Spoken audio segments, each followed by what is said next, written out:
Welcome to the Student of the Game podcast with Tim Stone, where I sit down with successful entrepreneurs to extract the knowledge you need to increase your income and avoid simple mistakes. You learn from their failures so you don't have to go through the same thing. I hope that you find one lesson you can apply to your life from this episode. Thank you for listening. Here we are in person. There we go. Good to see you again. Yeah. Well, I'm excited to do this event later tonight where you're going to be speaking, and we're hoping to have 100 people. It's weird when you're hosting an event because people RSVP and don't show up, and then people don't RSVP and they do show up. But we've had like 150 or 200 people say that they want to come.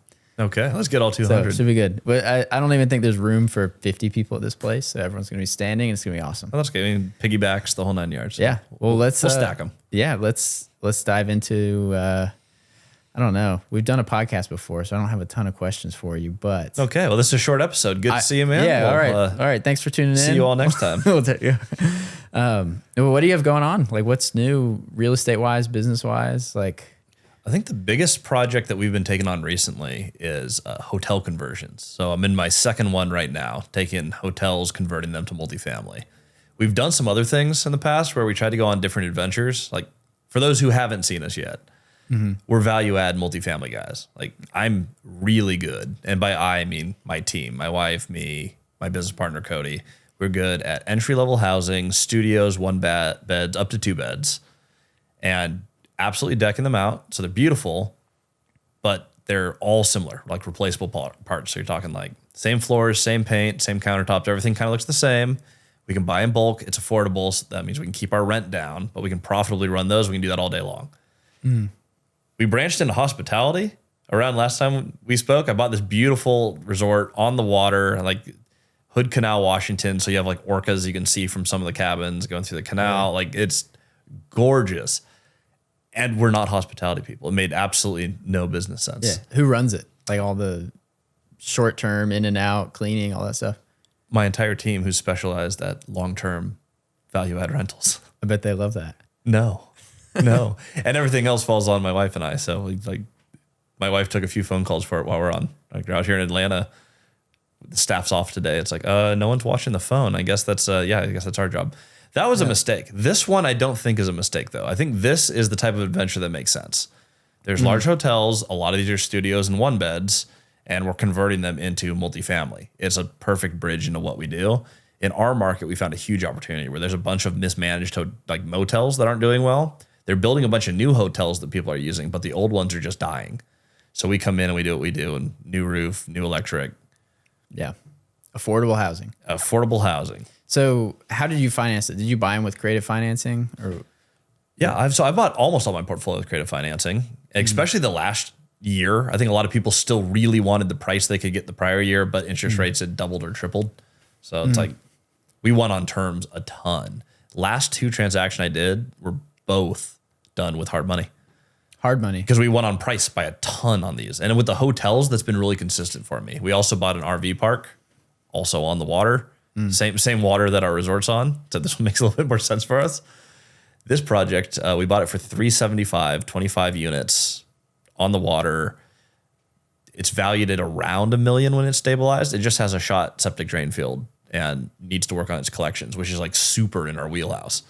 So we've just been winning on price by a ton. So both of my last deals were 120 to 125% financed, hard money loans with an exit in 6 months once we stabilize them. Okay, so what are the terms or like interest rate on the hard money loan? Because I know you guys did a lot of just seller finance, direct with them, working out the terms, some 0% interest deals. So with that being, obviously a higher interest rate and some sort of balloon period, I'm curious on that. And while you're doing the heavy lifting and the value add, but then what is, putting long-term debt on a motel conversion look like?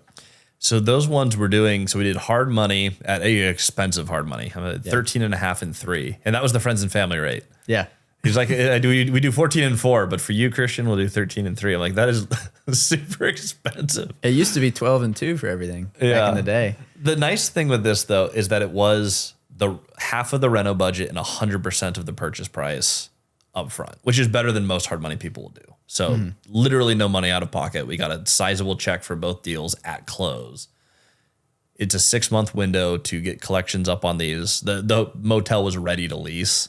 Okay. So We still so someone already did the conversion, or someone did the conversion. It's still legally a hotel, but the city's like, we don't care. You can do year-long leases. And then there's a bunch of banks that are like, we have mezzanine products while you do the conversion, where it's going to bring the rate down to about 9%. So it's still expensive, but they'll go ahead and put it in much less expensive debt on a 2-year IO product with a 5-year balloon. Yeah, so that's good for the value add process. So were they completely vacant, like zero income, or what was going on with them? Both were occupied. So the hotel that we just bought was 32 units, 16 units occupied. So half full building. Was it someone that bought it, converted it, and just decided they needed to sell it, or it was the previous owner that ran it as a hotel and started the conversion? Yeah, so this one was crazy. The owner lived in this completely dilapidated unit behind the office, and it was really gross. There's active leaks like coming in through the ceiling. It was super nasty, and it was all painted lime green. We went in there. He's just been living in there, and he's like, running this as a hotel was kind of hard, so we put everyone in like month-by-month leases, and we've just kind of been, as units fall apart, we just kind of lease less units. Wow. And that was their situation. This thing stabilized because I own a lot on that street, not just in that city, but I mean, we have like 150, 200 units in that town. On that area, like we're leasing units across the street for $1,000 a month. Yeah. 32 units. I'm like, okay, conservatively in that area of Washington State, building's worth $2.9 to $3.3 million when it's stabilized, somewhere in that window. We bought it for 1.6. There's a lot of room to go ahead and do improvements. We should spend probably about $400,000 on it. So I think it'll be $2 million all in on a $3 million building, $1 million in upside. Yeah. I can borrow at 13.5 for that. Yeah, that's okay. $1 million because it's the right debt for what you're doing, what the cycle is going to be like. Exactly. I haven't learned it fully yet, but I was reading a book just about like what debt and what exit strategies to have in different cycles of the market. Like we definitely went into a little bit of a recession, rates went up, prices came down, and at some point, historically, we would expect that they're going to come up a little bit. So your game plan is different depending on where you're at when you're buying it. Exactly. So this one, you're going to do heavy value add. You expect the market to come up. Maybe rates will be better. If not, the property is going to be worth more. So the hard money is not a long-term product because you don't need it right now. No, and our entire brand is long-term cash flowing fixed rate debt. So I get a lot of comments like, that's not long-term. I'm like, well, it's an 18-month product and I have an exit for 6 months. I have a path to get there. I wouldn't do this as someone's first deal though. Right. Like a heavy lift on a 32-unit hotel. It's like, you're going to lose way too much money on what I call the stupid tax, which is you do anything new, you just pay a premium to learn all the things you didn't know when you got started. We've done this type of project a bunch of times. This isn't even the first hotel that I've converted. So I'm like, I understand the game here. We pay a little bit less stupid tax. You have $1 million buffer in what you can make, but it's really easy at borrowing 13.5. The danger there is if you take way too long on something, 13.5% eats you a lot faster than the mistakes you make at seller financed 4% debt. Yeah. And it could cause you to sell quicker than you wanted to. And if you're half wrong, you make $500,000. So I think there is a lot of room on it. I do like that. And there is a possibility someone is entertained. Like I might just buy it for 2.6. I'm like, oh, if I don't do the project and I have $1 million of upside still, it's like, yes, you may pay me to leave. I borrowed $1.8 million on $1.6 million purchase. I'm like, after fees, get paid $750,000 to not do the project. While I don't like walking away, I think I can do that. See, I personally now would take that deal. If you asked me a year ago, anything we could possibly get our hands on, I want to try to keep it as long as possible. But now I'd be like, yeah, take that money, take your profit, and then go put it into another one. Why did that change for you? A lot of it really talking with Shane just on how he structures his exit strategies is like he's got a property that he'd consider something like that. Like it could be something he could keep forever, or he could get $1 million now, and then use it to make whatever the difference. Maybe he could sell it in a few years and make $3 million. But if he can get $1 million now, what can he buy that's going to be worth more than $3 million in 5 years? Exactly. So it's just the time value of money. Or you could, if you're using other people's money and getting creative, you can just do it all. But previously I was like, figure out how to get the long-term fixed rate debt like you talk about. Keep it forever. But I don't know. My opinion's kind of just been changing a little bit. Like I think it depends on what phase you're in. Like if you're someone who's starting in multifamily or you have a small portfolio and trying to scale up, it's like if your goal is to grow the portfolio, then grow the portfolio. And I think for me, even last year, it's like just hold everything and build the portfolio. Now we're a little north of 200 units. Cody and I have majority of those, either just us own it or we have like one partner on them. I don't really need more real estate to do anything. Like I have enough equity. You have 3 resource pools. You have cash flow, you have liquidity, you have equity. You're rich when you have all of those in the levels you want and they're in balance. Right now I have very little liquidity, a ton of equity, and actually very decent cash flow right now, minus the hotels that are mid-project. Everything's performing really well. Liquidity would be awesome there. Liquidity would be great. Yeah. I'm out of balance there. So I'm like, okay, I would trade some equity for liquidity because that's the fun thing with your resource pools. For a cost, you can trade any resource for another one. It's a lot like Settlers of Catan or any other resource management game, except you only have 3 pools. And you're like, well, you can trade this at a fee to turn your equity into liquidity. You can turn your equity into more cash flow.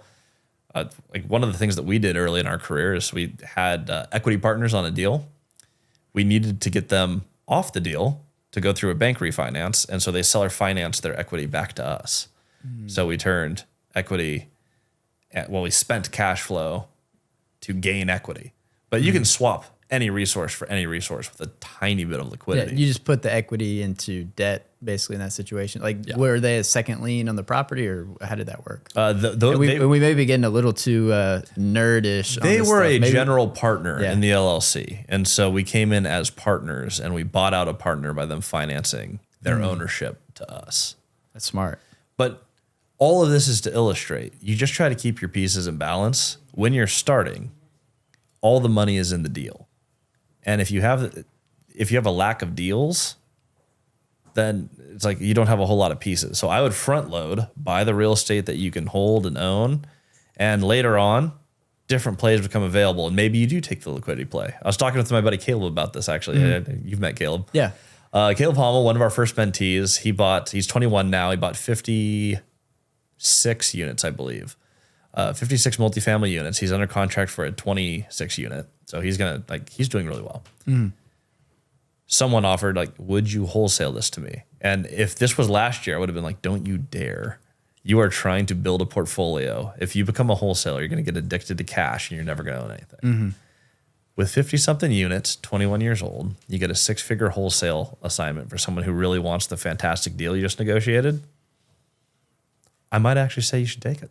Yeah. And it was different, I feel like, a couple of years ago when you could just do a cash out refinance, get that couple $1 million and still keep the property. But now it doesn't really make as much sense anymore. So, and I think it's okay for your opinion to change. And especially we kind of got into it, we're both pretty young, got into it not that long ago. So it's like we haven't been through every market cycle and things are just different now. Yeah. But so that being said, what's different now when you're acquiring properties and looking at deals? Like last few years, you're like creative finance. How can we just get great debt on this and keep it forever? What's different now? I think the big piece for me is, it's also creative finance. I think what's different now is I'm more interested in larger deals because we're a little bit farther. I don't want to, if someone's like, hey, I have a 6-plex and it needs a lot of work, I'm just not as interested in doing that project because it's just not as exciting. If you put a hotel in front of me and you go hey, convert this, I'm like, okay, well, the ROI on that is going to be $1 million deal. $1 million upside deal is more exciting to me. And if that means I just need to buy bigger real estate, that's really the only thing that's changed because it's still creative, right? Even the hard money thing, it's saying, what pieces do we have? This deal's not bankable right now. Like a hotel with a failed roof and bad electric is not going to. Right. It's not going to pass an inspection. Yeah. And it's a failed hotel. Get a good bank loan on it. Yeah. Exactly. But it's a project that you can turn around. It's like, okay, we have to get creative. If it's hard money into mezzanine debt, into perm financing, awesome. There's also a lot of people who buy those once you do the conversion. So it's like, if we didn't get our perm financing, because I don't know what your crystal ball is for 2 years from now, but I'm kind of like, I don't know what the market's going to do. It's like, okay, well, it's going to be easy to sell, stabilized. We know we're good at stabilizing it. So I think for me, it's been a dedication to find the thing that you're best in the world at. For me, entry level, value add, multifamily, and then just double, triple, quadruple down on that in your market. And are you guys still doing just looking for the seller finance deals or? Funny enough, I've never actually looked for them. That's what I found, because this always goes back to the resources. I didn't have cash. So I'm like, I have to play with hard money or creative finance. And in the last, we'll say 18 months, winning on terms, I think, was the number one way to play the game. Mm-hmm. Too many people still wanted the higher price or just had shock over like, oh my gosh. Yeah. My balance sheet said I'm worth this, and I'm just not. Because they were getting that price 2 years ago. Exactly. Mm-hmm. I think it's set in now, and people have been more realistic on price. So it's like, okay, now we're going to start winning the game on price more often. But it's still creative finance. There's the same exact question. How do I buy it? How do I never lose it? I need to be able to answer both sides of that. And so acquisition is just, what are the pieces and how do we move them? This hotel, they wanted to move. They need to be cashed out. Awesome. Okay. Well, we're not seller financing. Yeah. How can we do it? Yeah. It's like, okay. Do you take check? Let's get the money in and get it done. Yeah. Because it's all problem solving, especially now. A lot of people just kind of have one way of buying properties, and right now that it doesn't really make sense to go to the bank and get a 7% interest rate on a commercial deal at the prices people want. A lot of people are just sitting on the sideline.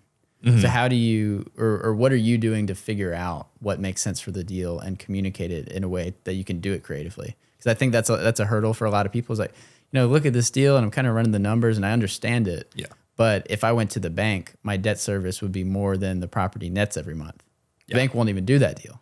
Mm-hmm. But I guess what people need to do is figure out, okay, how can we make this? How can we make sense of it?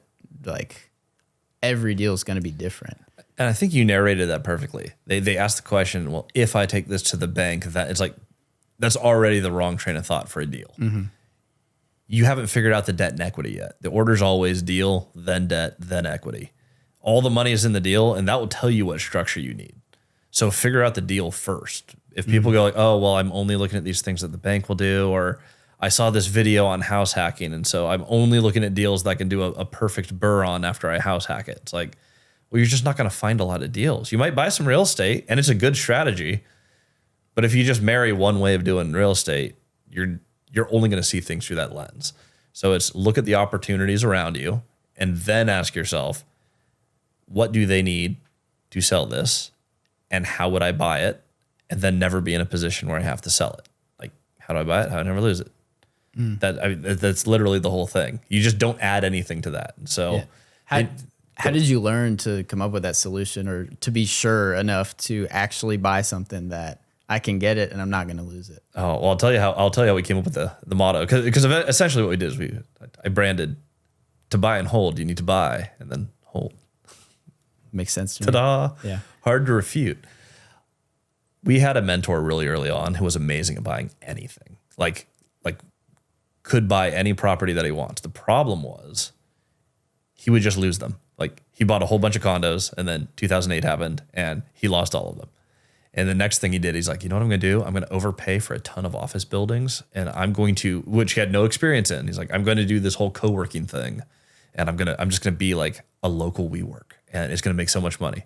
By the way, I was working at CoStar at this time, largest data company in the world for commercial real estate. The price that he needed per square foot to make that deal work would have been getting a little bit more on I think it was a 1910 office, like built 1910, super old, everything. Yeah. Not super updated. 110 years old. Yeah. The price he would have needed per square foot would have been a little bit more than what Amazon was leasing their new tower for that they just finished building in Bellevue, Washington. Brand new building by Amazon. Mm-hmm. I'm like, there's a 0% chance it was ever going to work. But he creatively financed it, and he somehow got people to throw money at it, and he bought it. And so I remember sitting in the office with my business partner, Cody Davis. And this is back when Cody was 20. And I'm like, dude, if you bought these things, if it's this easy to buy them, but all you did was just figure out how am I not going to lose them, couldn't you just buy literally anything? And I brought it up to that same guy too. I was like, what would keep you from buying the multifamily that you tell everyone to buy? And his answer was super shocking. He's like, I'm not financeable. I'm like, you've never bought anything with financing. Like you've never used conventional finance. Why would that possibly hold you back? For some reason, he was allergic to deals that actually make money. He's like, I could sell anyone on anything, so I'm only going to do bad deals. I was like, okay. That's how we came up with that. And so then the question became like the first deal, 38 units. We've never raised capital, 15% down is what they needed because that paid off the debt that they owed on this building. $2 million purchase, heavy value add, which we had no experience in. This was like new roof, fix the chicken infestation, clear the homeless camp. Chicken infestation? Dude, they were everywhere. 2 units just had chickens living in their units, and then they release them into the courtyard every day, and then they make more chickens. And it was a legitimate problem. I've seen that with cats, but not chickens. And I'll also say there are a significant amount of cats there. I think they enjoyed the chickens. But that's what we had. It was a huge project, but instead of going like, okay, the bank's never going to, their collections on 38 units was $5,000 a month. Wow. Like, well, what's the occupancy? People just weren't paying? People just weren't paying. So it was like 66% occupied, and like a third of those people were paying. And I was like, okay, well, not bankable at all. It's been on market for 12 years since my business partner was 8 years old. But you stabilized 38 units, and the valuation, we pegged it at about 3.5. Appraisal ended up coming in at 4.1 when we did it 11 months later. But like that project came about not because we're like, oh, wow, everyone's scared of this project. They know more than us. It's just like, I see the vision for this property. I believe that we can buy this. And I think we're the only guys who are young and energetic enough to take on this big of a project, because everyone who has more money is going to buy a more stable asset. And all the smaller investors want to buy a duplex or a fourplex. Your market for a beat up 38 unit building is like only us. So let's just be the guys who do it. And then we did it, and we made 7 figures on our first deal together. I was like, we should do more of this. Yeah. This is good. When you see a deal like that, your first thought is, oh, what's wrong with it? It's been on the market. You said 12 years it was on the market? Yeah, and that was the great thing. Everything was wrong with it. And you know that up front. It's like, what's wrong with it? Yes. Like, what are people seeing that I'm not seeing? Because obviously people smarter than me have looked at this. But kind of like you said, like the people smarter than you, they kind of just want an easier deal. And then the people who are just beginners and, could probably do it are scared. But it doesn't mean there won't be money made. Like every deal that I've passed on, I'm like, someone will probably make money on this, but I don't know if I want to be that guy. Yeah. And that's the question you have to ask. Like that one, we knew it was going to be a hard project. It's like, do we want to be the guys on this? And I was like, I have four units right now. This would put me in 42 units. That moves me forward. I think I do want to be the guy on this. Let's do it. Yeah. So that was the first, other than a duplex or quadplex. 2 duplexes. Yeah. 2 duplexes. Other than duplex, that was like the first big deal. Yeah. Yeah. And how'd you structure that one? You've told me before, but I don't remember. No, that's fine. By the way, how we got creative finance on it was awesome. I don't think a lot of people do this. We asked. No one asked in 12 years. It wasn't listed with seller finance. You just are like, would you be willing to cut your contract? They're like, oh, that never works. We need to see $10,000 a month payments. I was like, can those payments start 6 months in? And we do astronomically lower payments right after we close it and write you a $300,000 check. I'm like, oh yeah, no, that'd work. That's all we did. And then we got the collections up. Right now, it brings in $30,000 a month. So it's like we got it from $5,000 to $30,000 in 2.5 years. The $10,000 payments were never the issue. Yeah, never an issue. We just needed to buy a little bit of time because we didn't have any reserves at all, or any of the things that one would need to do a deal of that size. Yeah. That's one thing I'll say to people. And if I'm kind of trying to have the more creative finance conversation on a property, is like, like you and I both know this is going to be worth more, but it's not worth that yet. That doesn't mean you shouldn't get paid. Like exactly. Like there's a deal. I had a call with a seller this morning that we could pay you $500 a month now. Once we fix it up, we could very easily pay you $1,500 a month. But this thing doesn't make that much money. You know, we can get it there. This is going to be worth a lot more. But the reason you're having trouble selling it, and you've been trying to sell it for 6 months, is because right now it's not worth what you want to get out of it. So we can get creative here. And you think that just because of YouTube and podcasts like this and you guys and Pace Morby and a lot of educators in the creative, you think everybody knows this stuff and everybody's pitching it, but it's really not that many people. No. Especially if you live like kind of in your market, like how many people in that market are actually doing that kind of stuff? Some of them. Yeah. The guys who taught us. Not everybody. Yeah. Yeah. That's it. It's like we learned from the people who own over 100 units in that market. Like that. If anyone wants to do this, like I'm all for paid mentorships. I'm a huge fan of them. I've taken many. But the best way to play the game is who's done what you want to do in the market you're in. And then go meet them and ask them, instead of like, can I buy your stuff? Be like, can you help me on how you got from A to B? Because here's where I'm stuck. So it's like, I have 2 duplexes. You have a 38plex. how would one acquire a 38plex? Is a great way to start a relationship with the people who know how to play the game. They're the ones who taught us how to structure these.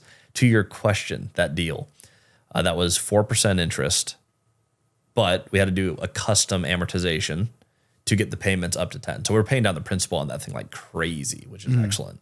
Okay. The custom amortization is something that you showed me for the first time. And, and I want you to break that down. Just like, I don't even remember what the numbers were on that deal, but it was like, yeah, we'll pay you this much, and then it'll go to this interest rate, and then this interest rate. Once the property makes more money, we can pay you more money. Yeah. So a custom amp. So essentially, if you're looking to bring this down to a basic, if you're someone who's buying their first house, like we'll keep it that simple. Usually you have a 30-year amortization. That's the most common. There's 20, there's 15, but essentially says throughout this period of time, you're going to pay off your loan. So you pay your interest, and on top of that, you pay principal until your loan is paid off in 30 years. That's the math. Instead of doing a 30-year AM, you can just set the AM to like it's amortized in a way where the principal payment is X amount per month. It's just a custom AM. We negotiated. It's 4% interest, which someone smarter at math can do that in their head again. It's been a second since we had that. I have a rule. I don't do math on camera. That's really smart. Yeah. So for you watching at home, 4% interest on a $1.7 million loan, and the additional is how much principal we pay down to get to 10,000. We started without the additional principal, and then that kicks in at month 6. So it kind of adds to the back end of the loan, or essentially. So what it does is it just says, hey, we're going to start paying this down, but those payments aren't going to kick in until month 6. So it's basically structured like an interest-only loan up until that point, and then you start paying principal. There's not a custom timeline on like, oh, it's going to be paid off in X time. The amortization is just we're paying X amount of principal. I did that on my second deal too. They wanted to see a little higher payments. We just negotiated a flat $1,000 of principal that's added to the interest. And it just chunks it down, $1,000 a month, every month, like clockwork. Custom AM.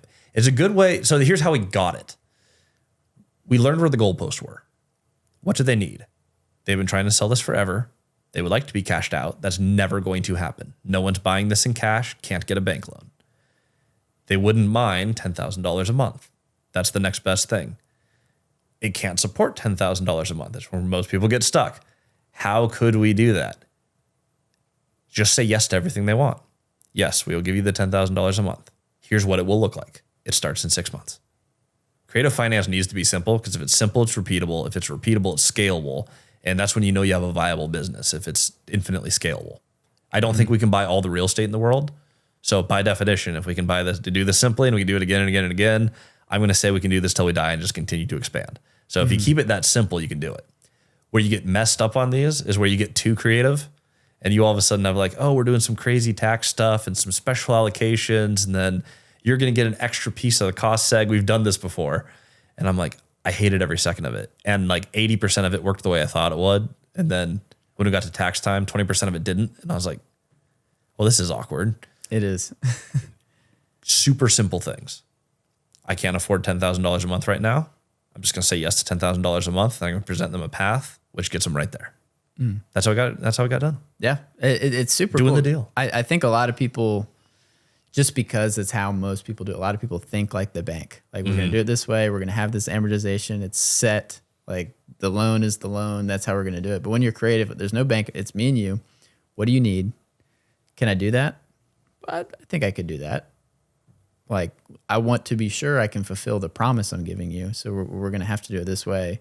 But yeah, like, there's no one else involved. Obviously, you got to make sure it's legal and the tax implications and talk to a CPA and attorney and all that stuff. But that's their job. Yeah, it is. Just come with something simple and be like, how do we do this? And then they agree. And then you send it to the other person's attorney. And if they say yes, it's like, okay, cool. Well, then sign here and here. Yeah. And that's a good question. Just like, if you can have a realistic conversation with the seller, how can we do this? You want $10 million right now. I mean, I could see it being worth that or more, but the bank is going to look at this deal and say it's worth 6. How can we do this? How can we get you that? I can lowball you, take $4 million out of your pocket, or we can figure out how to make it happen. Yeah. Yeah. And that's basically it. You put together the goals and you go like, what would you like? And then if you have a path to say yes to all of them, you're going to get the deal done. Sometimes They want something that just is not feasible. And I think I've done so much talking online on like, just figure out what they want and then do it. And people are like, I've run into a deal and I'm stuck here. How would you do this? I'm like, you can't. Like sometimes you can't say yes. Yeah. But you need to figure out, okay, what is it that they're trying to accomplish and can it be done? Sometimes it is unreasonable and sometimes you don't do every deal and that's okay.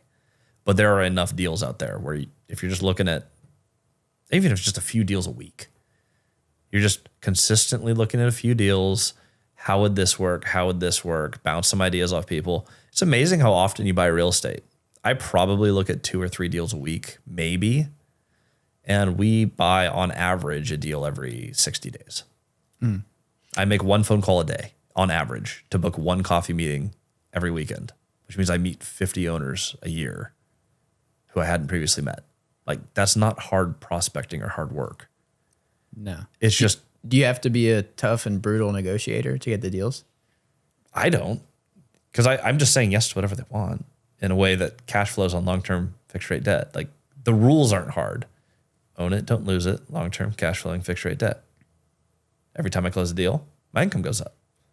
And then when I get enough income, I can do one of those really crazy value add projects like a hotel where it's like, yeah, that doesn't cash flow day one because it's an empty hotel or it's a half full hotel. But you take the cash flow from everything, you do one big project. That's the other thing that kills people is they do 10 great deals at the same time, that negative cash flow. And then the markets crash and they're like, oh, what do I do? Yeah. You have to get to a certain point. Exactly. But that is, like you said, for the first deal, you shouldn't do that motel conversion. No.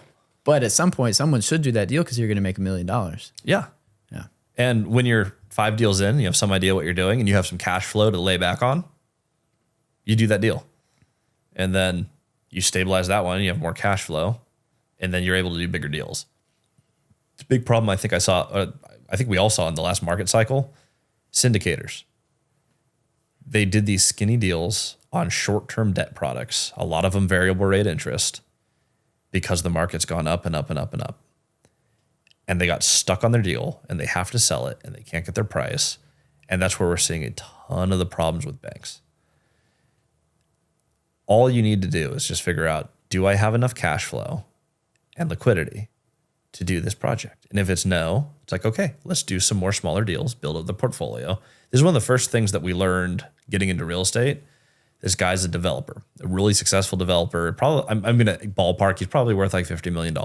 He started from literally nothing, moved to America, no money, traded his first Honda for his first property. He just bought the car, needed it for a down payment, negotiated, hey, what if I trade you the car? So he built this whole, $50 million net worth by developing. I'm like, well, how do you develop and make money consistently? Because developers are the richest people on earth until they're not. Like you get stuck on a project there, a half-built building brings in exactly no money. So how do you survive that? He's like, well, I bought 40 dumpy rentals and then I fixed them up and then I paid them off. He's like, and out of the cash flow of 40 rentals, when something gets stuck on a development project, or he was building during COVID and material cost 3x. He's like, people got wiped out, but I didn't, because I already built my stable business and I took the higher risk projects after I locked in my wins. And so we just took that to our entire model and said, like, okay, well, if you can't afford the hotel conversion yet, but it's the deal you want to do more little deals and stabilize them. And when you have enough cash flow to survive the project, do that project then. Just don't go negative in cash flow. Just don't do it. And then you don't lose. Yeah. So are you going to start developing next? No, I will not. Cody wants to. Cody's going to do a lot of development. I love redeveloping projects. I love doing heavy value add. If it's a beat up building, it's just fun for me to get in there and be like, I can see what this thing could be. Looking at a raw piece of land and being like, I want to go through the permitting and the build and zero interest. I do not want to do that. I like having old stuff made new is exciting to me. I'm with you on that. I do think the people that can look at a raw piece of land and see what it's going to be, they make a lot of money and they're good at it, but it is kind of terrifying. Like, oh, the zoning, what if we buy the land and the city doesn't let us do what we wanted to do, or blah, blah, blah, blah, or material cost goes up, we can't make the debt payments, all that kind of stuff. But the people that pull it off, like you said, they probably have some other stable business, something bringing in income that can support it. And I've seen cities change their mind too on these. Yeah. Where they're like, oh yeah, no, you're totally gonna be able to do this. Then people buy it and they're like, actually change their mind. The nice thing with buying an apartment building is like you have a dumpy apartment building. They want it to be better. They want it to be better. There is the first hotel conversion we bought. It's a 22 unit hotel right next to the city council, like their main building. Yeah, they probably pay you to do something to it. Their original take when we said what we wanted to do was this building is not zoned for that. We need it to be hospitality. I'm like, but you hate this being hospitality. They're like, yeah, but it just is. We're not going to improve multifamily here. I'm like, okay, what can we do? They're like, well, I mean, you can lease it like multifamily and just it's going to be legally a hotel, but you can run it as multifamily. But I mean, that's the best you can do. We're kind of resistant to that idea. I'm like, okay, look, you have two options. I'm going to buy this and I'm going to run it as a multifamily building. Or this other guy who you really don't like is going to buy it and he's going to run it into the ground and you're going to have to look at it every day and there's going to be homeless everywhere. And they're like, oh, you know what? That's a good point. We want you to buy it. I'm like, okay, cool. And then they let us do you have that in writing that you're allowed to lease as multifamily? Yeah, and you need to do that prior to close. That's part of your due diligence. You don't have to lock these up. Like, sure, you can put them in a contract and put down a little bit of money to like, hey, I'm going to take a bet that this is going to work. But don't close these without getting it in writing from the city because the city will say yes on a lot of stuff. And then when you close, they go, oh, we took a closer look at this. We decided that it is in everyone's best interest for you to do this project, but we still don't care. I have a parking lot that we own it's attached to multifamily that cash flows. So it's a 6-unit building with an acre of land. The parking lot used to be an impound lot.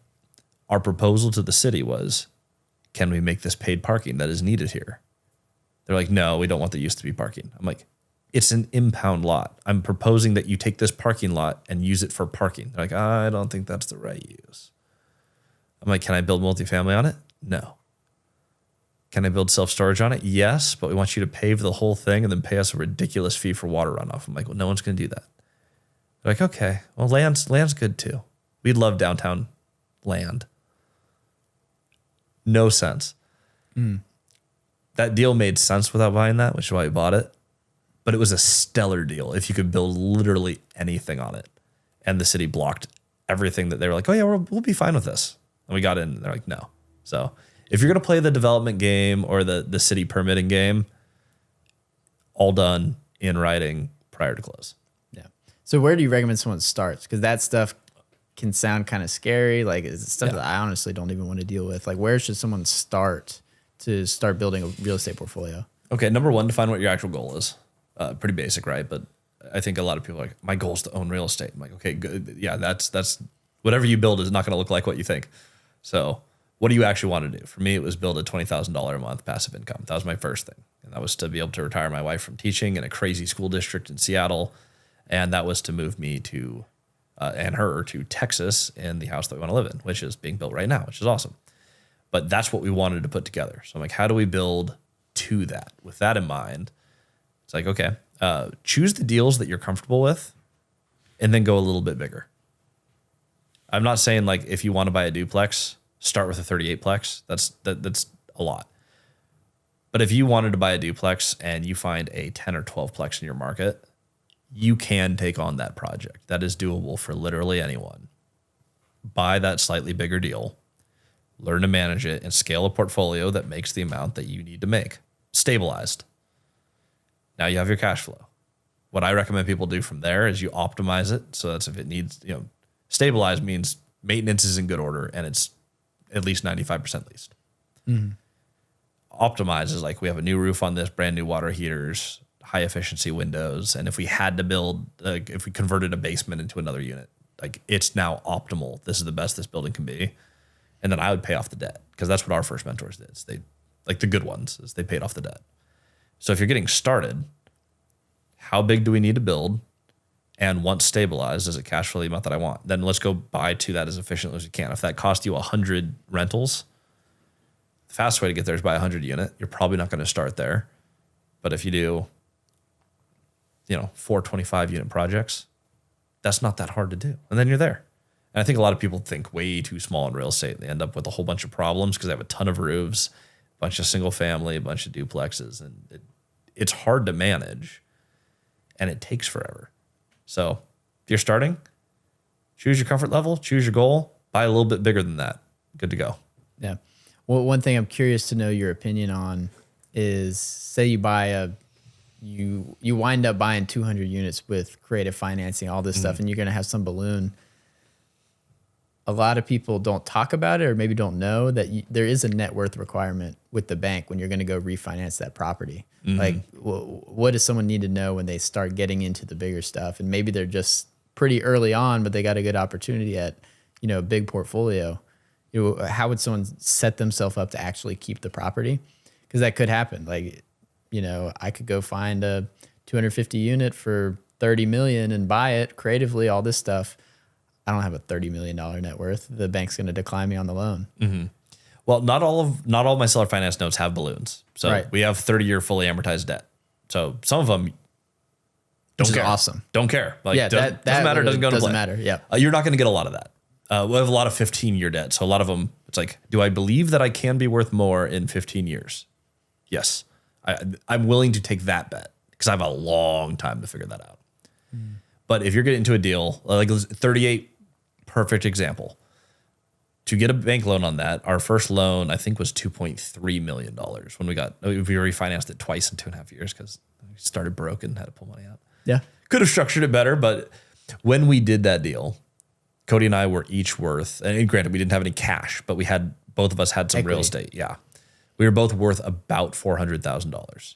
So our combined net worth was $800,000. You need to have a net worth of about the value of your deal is typically what a bank wants to see. There's some flexibility there, but around there, since we're not worth the $2.3 million we need for that loan, we either need to get our net worth up in the time that we refinance, or which you can do just by improving the deal. Like if you own the deal, you can get equity in your actual deal to help you qualify. Yeah. Or say you have 10, 15 years, you can pay down a lot of that debt, and like that goes to your net worth. Absolutely. The other thing you can do is you can bring on a capital partner who has the net worth and has the experience. And we do that a lot.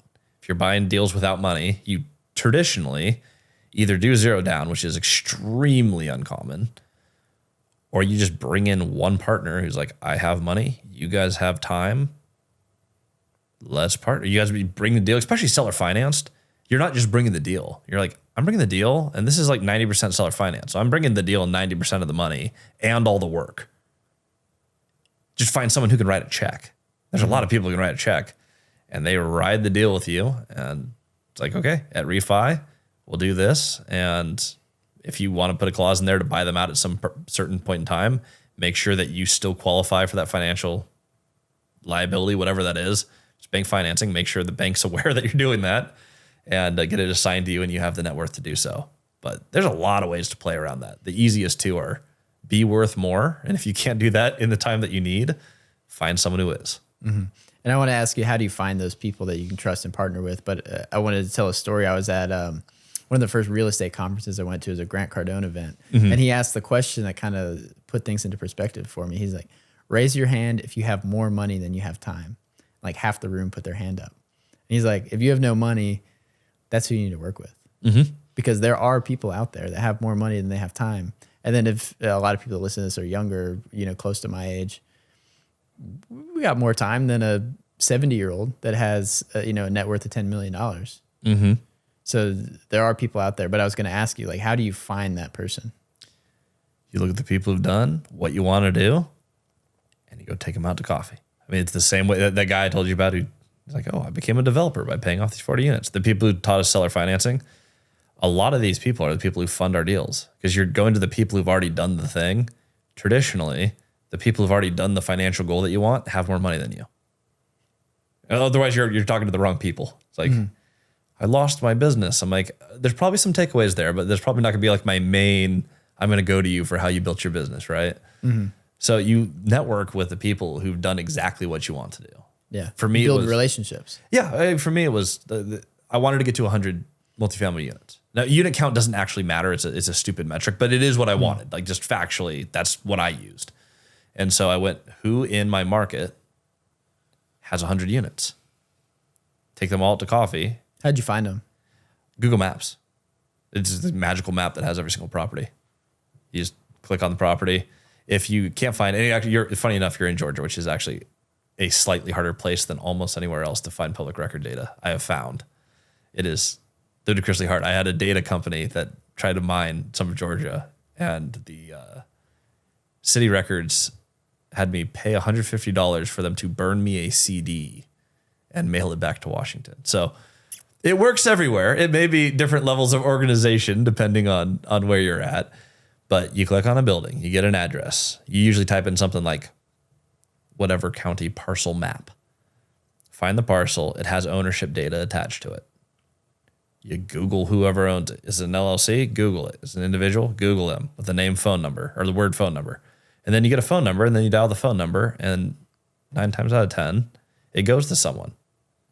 You pick up the phone. We've done this with so many people. If you guys watched our episode of the Brad Lee podcast, and yes, it's our episode, they had 2 cameras. They put it on Brad and Cody, and I'm on the couch. I know. My voice is there. Listen for me. Yeah, I listened to it, and I think I watched it on YouTube, and they didn't put you on camera. Very bitter about this. Brad, get me back in there. But like that podcast, I was like, we should be on this podcast. I like this podcast. And so we Googled his name and his company, and we found his company. I typed in the word phone number, and I typed it into my iPhone, and it lit up blue. And then Cody came in and texted him. He was like, hey, I just bought a resort, and we use one of your products. Can I be on the podcast? He's like, sure, come on down. Done.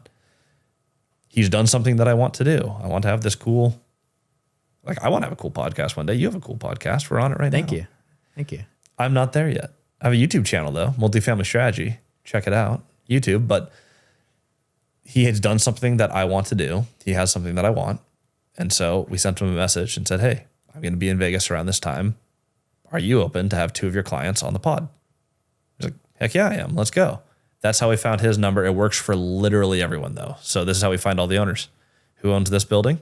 Google them. Google the phone number. Give them a call. Grab coffee, and don't ask them to buy their stuff. Just talk to them like a normal person. Most people's kids don't want to inherit the real estate. Mm-hmm. Yeah, that's the thing. Like, you would think, oh, they're just going to pass it on to their kids. But if you Rarely. imagine this scenario, like you're in your 70s or 80s, you're ready to retire. Your kids are probably in their late 40s or 50s. Mm-hmm. They moved off to wherever, moved to Chicago, started their family, all this stuff. And then your parents pass away, and now you have 40 rental properties halfway across the country, and you don't know anything about them. Some people would rather just get a check. Yeah. Or a monthly payment for the next 20 years. Monthly payments. That was one of the first people who we bought from. That was their whole thing. They're like, I have too many rentals. I'm trying to seller finance a few of these every year so that when I pass, I don't just give my kids a pile of money, but they can't manage the properties because we have way too many of them and they're not in the business. And they'll blow through all the cash. So I just want to give them seller finance notes. That's the estate plan. And they don't want the tax hit of selling everything all at once. So they're like, I've already made money. I don't need more money.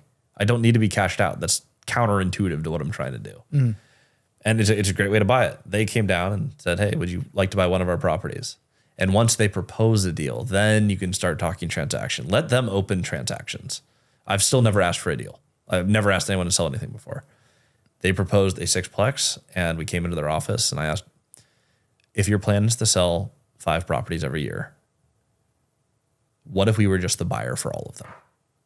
You want to do this over 5 years? Let's just knock them out one at a time. Every single one that you'll do, I will knock out every single one. And he was quiet for a second. He's like, he's super deep voice too. He's like, that's exactly what I would like to do. I was like, oh, perfect, we're in. And that's someone who has consistently sold us a bunch of deals. And there's been a few people like that. You meet 50 people a year, 1 or 2 are open to a proposal of like, wow, you've built an empire. He's like, yes, I would like to sell it to someone else who would also like to build on my empire. It's like, sweet. Can I have all of it? You don't need that many yeses, and you're set. Right. And you assimilate, especially if you're starting young like you are. Mm-hmm. It's like you've amassed quite a portfolio. And as you play the game, it's like you get 1 or 2 more people who are like, yes, I've built something huge. You may be the one to take it over.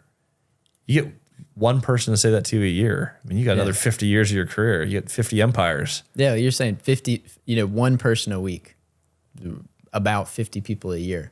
And then if one of them every year or one of them every other year says yes, give it 10 years and you're going to get some property. You're going to be significant amount. Yeah, you're going to get 10 times the size of all the people who you originally went out and tried to emulate because you have time.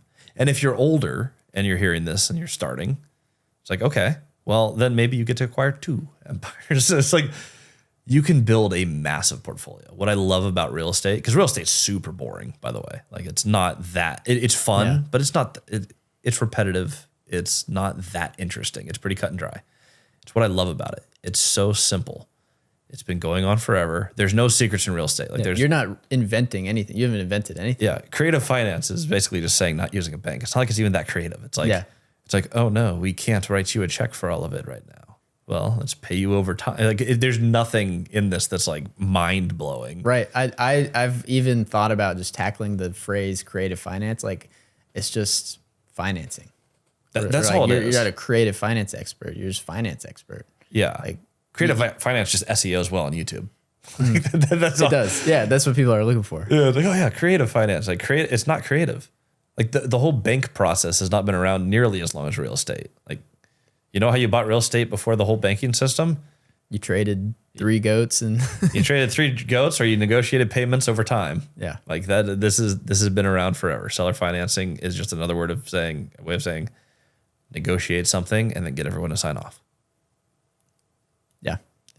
That's man, I always once on every podcast just lose my train of thought because I get into the conversation and like I had something I was going to say next and then I lost it. Oh, I know. And I know the feeling because then the more you think about it, you're like, oh, my train got derailed. And then it's like, oh no, now it's going down a hill into a small village. The more we're talking about it, the more it's gone. But yeah, real estate. Tell me about real estate. Yeah. So real estate's great. I like it. No, I'm kidding.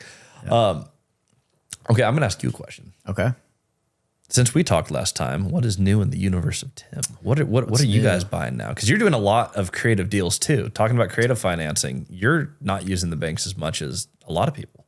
Yeah, doing a lot of creative stuff with Shane. We got one of the coolest things is like we got 4 houses in December. Yeah, that were literally on Zillow in all caps, seller financing, low down payment available, and it sat on the market for like 7-8 months. And nobody else figured out the deal. So you know for a fact, people were calling, people were pitching it, people who watched a YouTube video last night were trying to get, some sort of deal with this guy. We went, met him in person, saw all 4 of the houses, gave him an offer. He said no. And then Colin, who's doing the deal, sent him, I think, over the course, so to give you more context to it, it was December 20th we called him. Yeah. He wanted to close before the end of the year. Ooh, tall order. So we closed on the 29th of December. So over 9 days, Colin sent him 6 different offers. And it was just every day like, hey, will this work? Will this work? And he's like, yeah, it'll work. And then he's like, oh, I talked to my accountant. It won't work anymore. We got to do this. And then all of a sudden it's like, okay, done deal. Went to the closing table, signed everything. Dude's our best friend now. But it was like brutal negotiation. And then I'm actually... But you got it done. Yeah, and I'm actually moving into one of the houses. Oh, no way. Awesome. Congratulations. Yeah. So, going to have a backyard for the dog, all that stuff. We got countertops put in yesterday. Dude, awesome. That's why I bought a house. Exactly. For the Frenchie. Yeah, you got to have somewhere for the dogs. Yeah, I had a condo, and I was like, this is not working. We need to buy the dog a house. Yeah, and so really just taking, kind of because right now you have to, a creative approach to the acquisition. So we were just working on a storage facility deal. We ended up canceling the contract because I went to see it in person, and there was some stuff we found out we didn't know about before. Like at least 4 of the units had people living in them, the storage units. Yeah. One of them. That's happening a lot lately. I've had a few storage friends who are like, dude, this keeps happening. Apparently they've been there for about a decade. Some of the units in the back had like, I don't know if it was a meth fire or what it was, but like the whole gate was just melted. Looked like 3 dumpsters had been turned over in the back of the place and all this stuff. And then it had drainage problems. It was going to cost a lot of money, but it was great terms. So I don't know what's going to happen with that, but man, what else are we working on? A bunch of multifamily stuff. We're going after bigger, like 50 to 150 unit multifamily right now. Nice. With kind of this approach, like, okay, you guys need to sell. You have a balloon coming up, like whatever situation it is. And I know things were better 2 years ago, but the reality is you have to sell now. And a traditional buyer is going to have to lowball you so much it hurts. They didn't have to do that in 2021. Yep. 2024, they'll have to do that. Or we can work this out. So I'm like sending offers on like 2 or 3 multifamily deals a day. And there's some stuff that every now and then, well, a lot of times with the commercial stuff, there's a broker involved. It's not all off market. So when there's a broker involved, it's like you're kind of explaining something that maybe the seller didn't understand through another person that maybe doesn't really understand it. So it's not always the best. Like we really want to try to get the seller on the phone. But occasionally you run into a broker that does understand it, and it's amazing. Like, so we've got a property in just outside of South Carolina, and it is off market because I've built a relationship with the broker. Yeah. He had a relationship with the seller. They need to do something, but they bought it a year ago and they have no equity. So we're probably going to buy it on some sort of master lease or like land sale contract. Yep. Which would be cool. Yep. And we could, now I originally would have thought we buy this, keep it forever. But if we can get really, really good terms, we can get someone else to put money down and buy it from us. And now we have cash now, and they'll cash us out later with a profit baked into it.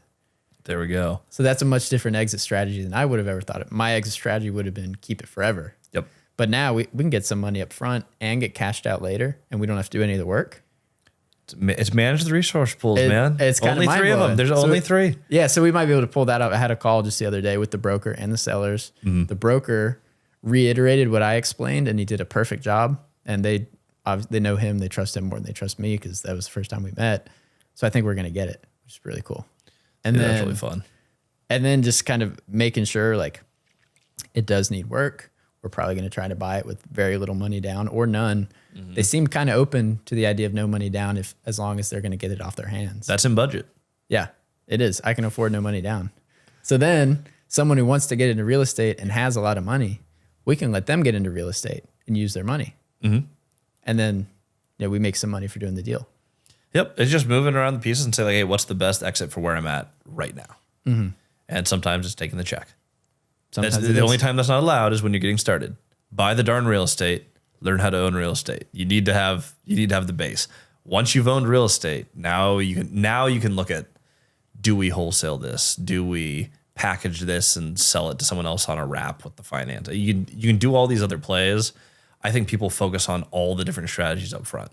If you don't own real estate today, your only goal is buy real estate and hold real estate. Don't think past that. You're not an investor. Tell your investor.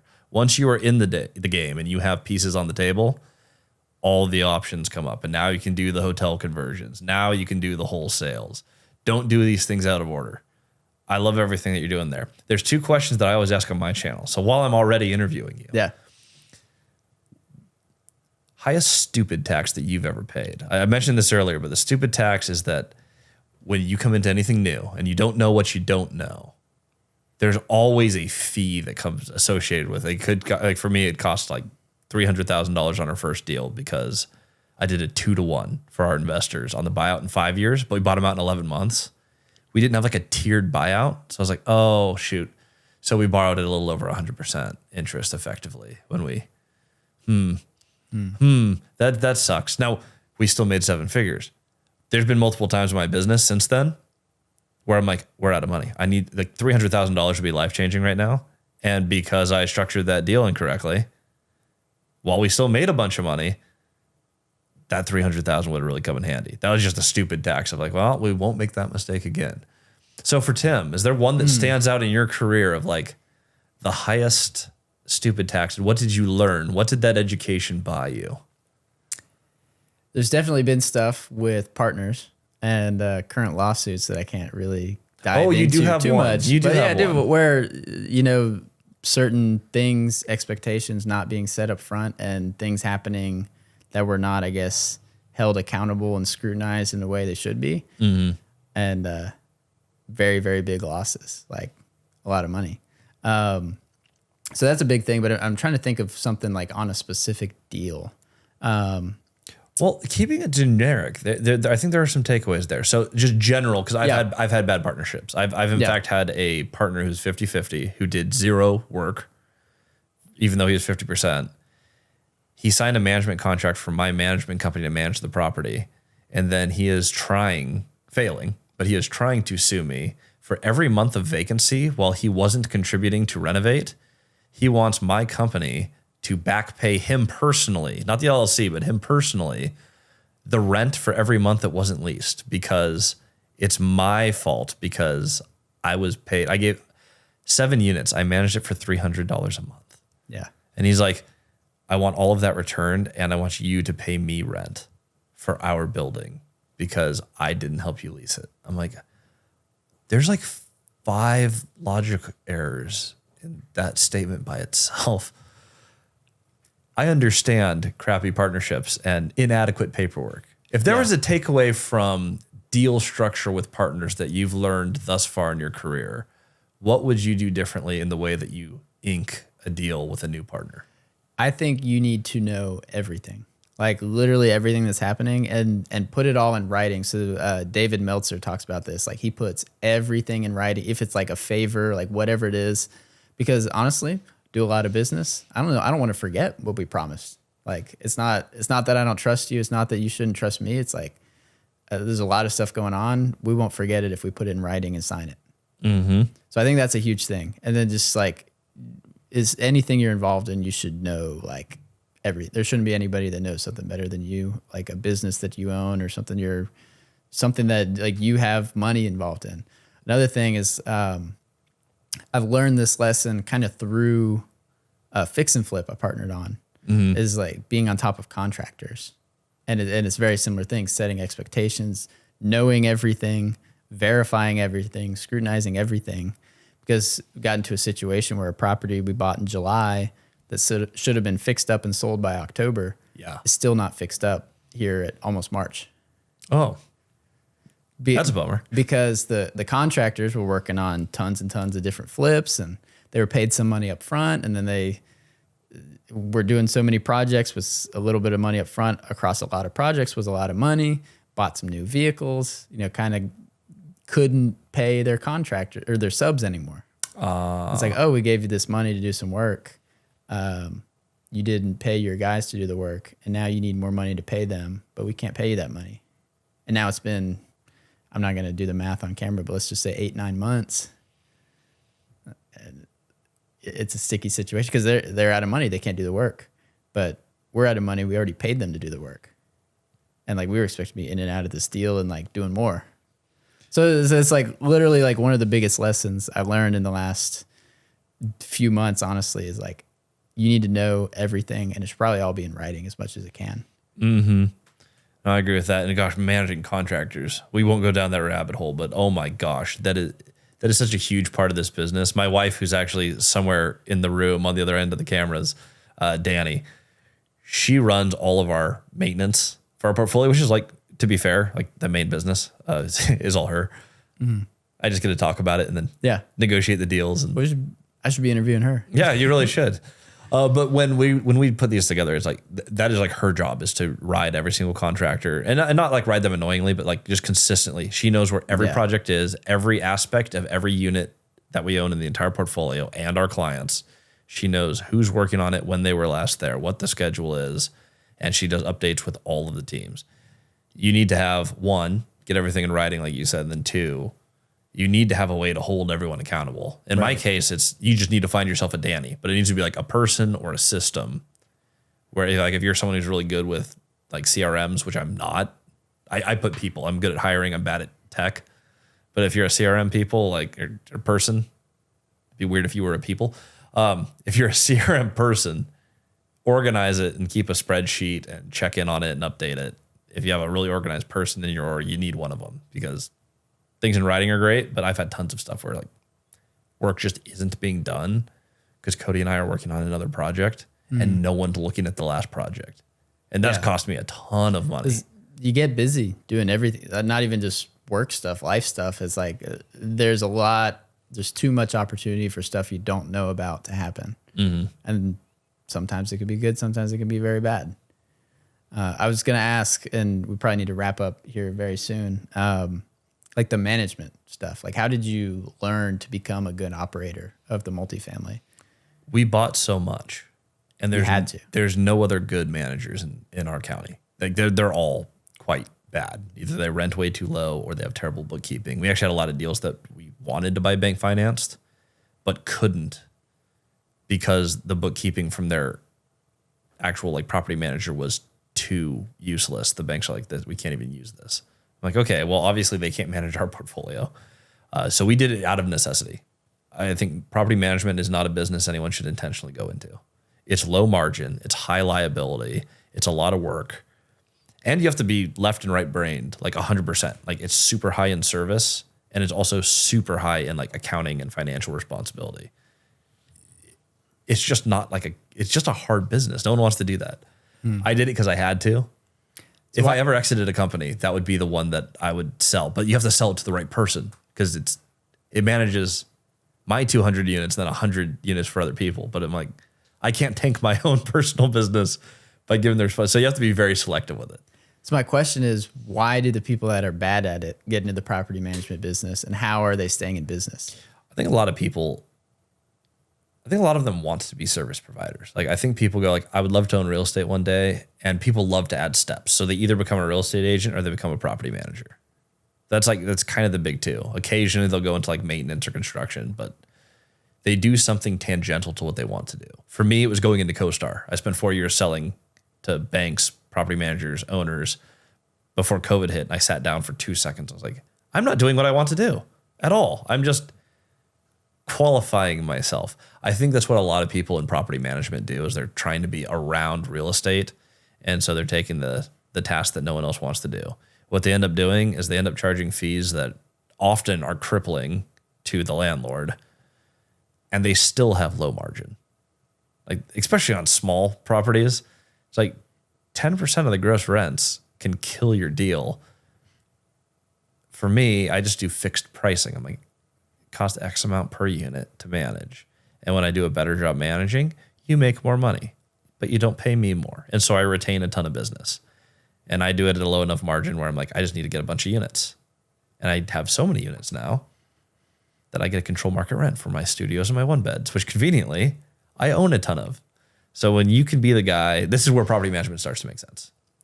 When you can be the guy who a year, 2 years in goes, you know what? We've held rents at a certain place for one beds and we control a majority of the one beds. We have 200 units and all of them are going up $100 at the same time. For you math people in a 6 cap market, take that new revenue, 200 times 100 times 12 times 12 divided by 0.06. It equals a lot of money. It equals a lot of money. That's math I'm comfortable with. Yeah. You make a lot of net worth and you make a lot of additional cash flow. And that is something that you can do through property management. That's the only time I think it makes sense. One day, I don't know when, but at some point I will probably exit that business. And I have to find someone who is another owner who can treat it like an owner. The only property managers that I've worked with that I've actually enjoyed are people who own significant real estate themselves. They manage their own stuff and they've extended their business to clients because they have systems that work and they could expand a business out of that. Anyone else who is a service provider only is typically, in my experience, an inadequate service, just because property management is really hard. That's a good point. That's my 2 cents. Yeah. If you're thinking about starting it, don't. Yeah, I'm not thinking about starting property. I've thought about it in the past, like early on. It was like, oh, let's just do this. It may potentially be a good lead source. Like when your clients are ready to sell, you're like, oh, I'm ready to buy. Mm-hmm. But I don't know that it's worth it. Or just do one coffee meeting a week. Right. It's good. I like coffee better than managing a property. This has been good. We got to get you ready to speak at the event here in a little bit. That's right. We got to stop speaking and start speaking. We do. So where can people find out more about you? Shout out anything you want to shout out. Oh, there we go. You guys have questions? Christian Osgood on Instagram, just at Christian Osgood. I'm most responsive there. And I do like 2 posts a day at least there. So I mean, like if you want to see like all the snippets, go there. YouTube channel, Multifamily Strategy. I share everything. I think we have well over 1,000 videos and endless shorts. But watch it there. I go live every Wednesday at 3 p.m. Pacific Standard Time. So another place to get questions answered. Lastly, multifamilystrategy.com. We have courses. I have a mentorship group that I actually teach all 3 weeks of. I don't outsource that. I am there every week. If you want to learn how to play the creative game, which is really just the buy things and don't lose them game, check me out there, multifamilystrategy.com. All right. Thanks, Christian.